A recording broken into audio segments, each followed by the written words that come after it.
sou, livre de local sem serei injustiçado e revoltado. Porque é que toda poder, só nós temos que carregar essa bolinha ridícula. Não quero mais usar. É por isso que na próxima encarnação eu quero completar. É que eu pode usar todo assim que quiser. Vira pra lá é crase, vira pra cá é vacudo, pega um resfriado com um chapéuzinho, quer dar umas pontinhas pra dona Tchan. Agora então, ela virou símbolo mundial da internet, tá toda rouba, toda boba. Ainda fica contando vantagem, porque aparece 2 vezes na sigla da Alberto e eu não apareço nenhuma.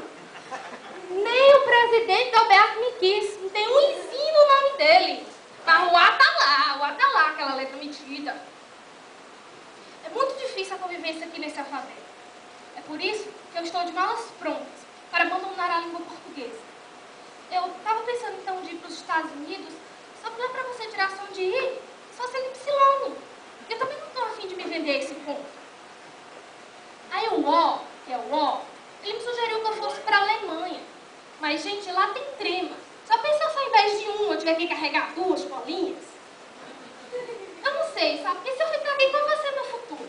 Virar diminutivo na boca desses casazinhos velosos, se pelo menos na hora da sacanagem eles me usassem, mas não. Eles usam todas as